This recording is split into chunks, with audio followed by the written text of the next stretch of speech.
I believe there are 5 areas that are under attack as believers. 5 areas of our lives. And oddly enough, we can put them all into words that begin with the letter F. So we can remember them, put them right in the forefront of our mind.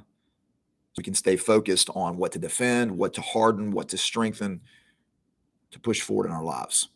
This is the Warrior Podcast, episode 115. And I want to talk about these 5 areas. Now, some of these might be areas that you're not really focused on in your life, and that's fine. Not everybody has these 5 areas, but I think that when I say that under attack, what I mean by that is that the world system, so the systems of man that do not recognize God as sovereign over all, want us, people, to trust in them, want us as people to get our directives from that source. They have a morality, they have a goal orientation. They want everybody to kind of focus on the same thing. They have a way that they want things done. And if it's done not in that direction, they're going to come out against it full force. All you have to do as a believer is open your eyes and you can see that there's a force and a movement that is anti-God, that is anti-biblical. So I want us to examine these 5 areas. I want you to consider them, think about them, and see how the enemy attacks them in your life. Not only from the perspective of like a large community, such as the media, Hollywood, whatever the case may be, but even on a personal level, like your life, day to day, how these 5 areas get attacked by the enemy in all the enemy's forms. Okay, here they are. Number 1, easy enough, faith. We know that. The enemy wants us to undermine, or it wants to undermine faith in our mind.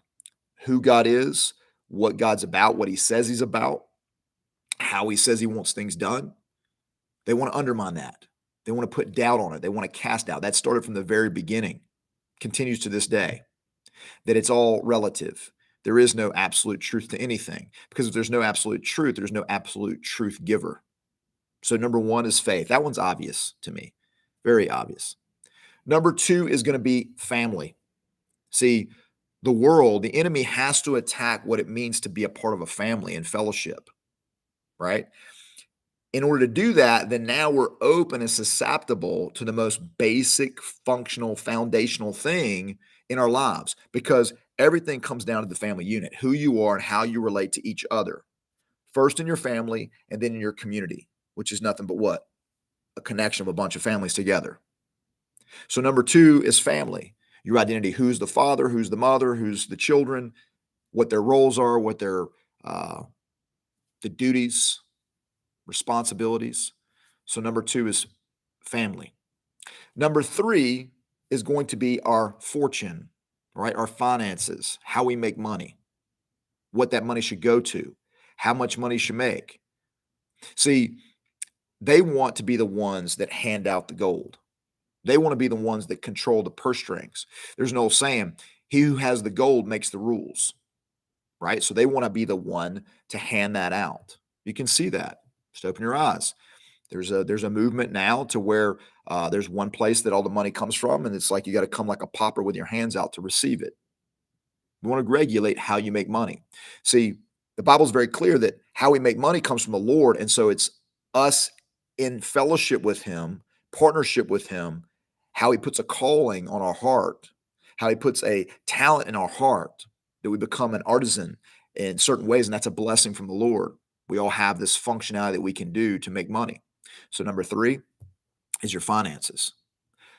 Number 4 is going to be your fitness.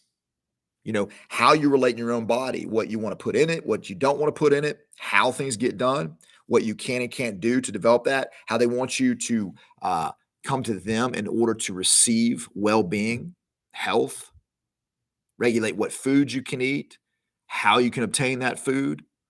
When since the beginning of time, God's provided the food to his people, but now it's going to get regulated. No, you can't get food that way. You can't get water that way. It's happening all around the world. So our fitness, how we stay healthy, how we make sure our family stays healthy, Number 4, your fitness. And last but not least, firearms. That's right. In order to defend yourself. See, if you can't defend yourself, then you're now have to go to this enemy, this world system to get those other 4 things. But if they can keep you defenseless, then you have to come to them for those things. So number 5 is firearms. Now, does that mean that, I need to get whatever firearm I want? No. But my ability to defend myself is a God-given right. It's something that I have to constantly be in fellowship with the Lord to know when is the right time to do that and when is the wrong time to do that. That goes all the way back to the beginning. If you think about it, all of these things go back to that first F, faith. So I'm accountable to my Creator, how He designed me, what He designed me for, and how He wants me to proceed in that design. And the other ones fall in line with that: my family, my finances, my fitness, and how I use firearms, my ability to defend myself. All right, guys. I know this is outside the box, what we normally talk about, but I think it's important to see the frame of it all. There's another F for you. You know me and my letters that I use for memorization. All right, guys, as always, you're a warrior designed for glory, God's glory. And if you like the content, like it, share it, tag someone, subscribe to the YouTube channel, and I'll continue to put it out. God be with you. Peace.